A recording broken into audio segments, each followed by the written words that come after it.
Bonsoir à toutes et à tous. Je vous propose que nous commencions ce conseil, tout le monde étant installé. Bonsoir à toutes et à tous, chers collègues. Bonsoir aux Poitevines et aux Poitevins qui nous suivent ici ou en ligne. Bonsoir à toutes et à tous et merci de suivre ce premier conseil municipal de l'année scolaire. Et donc, je suis heureuse, ainsi que l'ensemble de l'équipe municipale, de vous retrouver pour cette nouvelle année scolaire, pour la 5e rentrée de cette mandature. Notre dernier conseil municipal se tenait au lendemain de l'annonce d'une dissolution aussi imprévisible que violente pour nos concitoyens et pour nos institutions. Nous appelions en commun à faire front républicain face au risque imminent d'arrivée de l'extrême droite au pouvoir. À Poitiers, comme dans de nombreux départements, le front républicain a fonctionné et nous pouvons saluer la forte mobilisation électorale de nos concitoyennes et de nos concitoyens. Mais depuis, entre-temps, les règles du jeu ont été changées. Et nous nous retrouvons après des mois d'atermoiement avec un gouvernement dirigé par un Premier ministre issu du seul parti n'ayant pas appelé au front républicain, avec une soumission même pas tacite à l'extrême droite. Un gouvernement qui assume déjà une restriction de l'état de droit au profit d'un durcissement des politiques nationales à l'encontre des étrangers. Ce n'est pas ici le lieu pour nous étendre sur les précédents extrêmement dangereux que cet été a créés en matière de prérogatives et de durée d'un gouvernement démissionnaire, de confiscation des pouvoirs du Parlement, de séparation des pouvoirs et donc de fragilisation majeure de la République. Mais tout de même, rappelons une évidence. Le rôle premier du président de la République, comme le rôle des élus de la République dans leur ensemble, c'est d'être le garant de la lettre et de l'esprit de la loi et des institutions, plutôt que de les repousser dans leur retranchement. Mais le plus grave, me semble-t-il, est sans doute la perte de confiance que cela nourrit chez nos concitoyens en notre système politique. Il y a une réelle colère dans le pays qui se manifeste depuis des années par les gilets jaunes, les manifestations contre la réforme des retraites, les oppositions parlementaires, face à quoi la réponse consistait jusqu'à présent en le mépris du Parlement, à grands coups de 49.3, le mépris des corps intermédiaires comme les syndicats ou les associations, le mépris des grandes mobilisations populaires et aujourd'hui le mépris des électeurs eux-mêmes. Mais en dévitalisant tous les contre-pouvoirs, en dévitalisant la source même du pouvoir en démocratie qu'est l'élection, comment convaincre nos concitoyens de ne pas sombrer dans une résignation mortifère et individualiste et de s'engager au service du commun et de le faire sans tomber dans l'extrémisme ou dans la violence? Si toutes les soupapes républicaines sont piétinées, quel espace d'engagement reste-t-il à nos concitoyennes et à nos concitoyens pour interpeller et agir sur l'orientation politique du pays?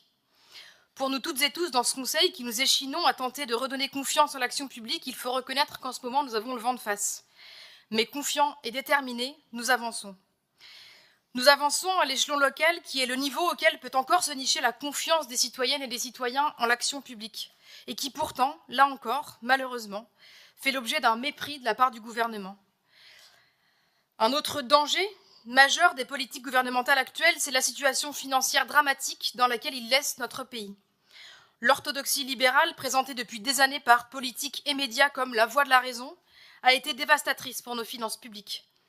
Mais loin d'assumer les conséquences de ces politiques, le gouvernement sortant tente de faire porter le chapeau aux collectivités, dont les dépenses, je cite, exploseraient et seraient responsables d'une large partie du déficit français, selon Bruno Le Maire. C'est un vrai scandale parce qu'il prend appui sur la méconnaissance des gens du fonctionnement du système.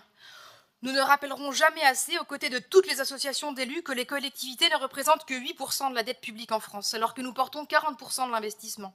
Et surtout, que nous ne sommes pas soumis aux mêmes règles que l'État, puisque nous ne pouvons pas faire fonctionner nos services publics sur l'endettement, seulement nos investissements. Alors si cet écran de fumée grossier est peu courageux et contrariant, nous partons avant tout, élus de toutes sensibilités confondues, une très grande préoccupation pour les finances des collectivités dans les mois à venir.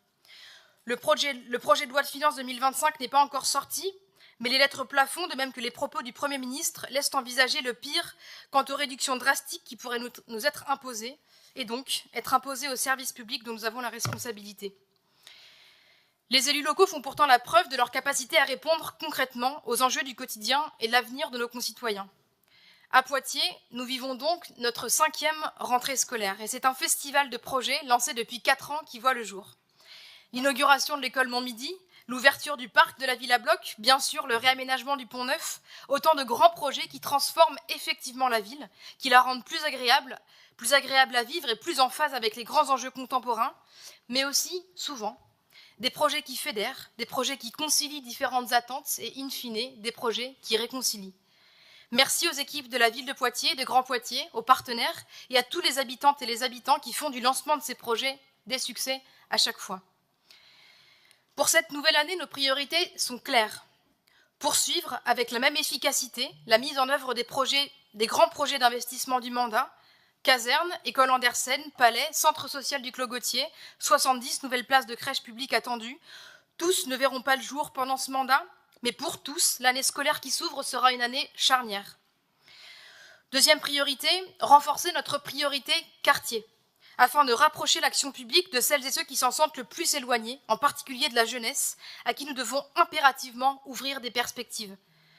Un travail d'aller vers, entamé par exemple avec les job dating de l'emploi public dans les quartiers qui connaissent un vrai succès, un accompagnement à la reconstruction post-violence urbaine de juin 2023 et 2024 qui se manifeste lorsque nous célébrons la réouverture de la Poste du Clos Gautier ou bientôt des couronneries et qui se poursuit à ce conseil avec l'installation du COFIC, le comité du Fonds d'initiative pour les quartiers, ce comité qui permettra de partager la décision entre élus et acteurs de quartier et citoyens sur l'attribution de ce fonds annuel d'1 million d'euros qui vise à soutenir les initiatives positives issues des quartiers prioritaires.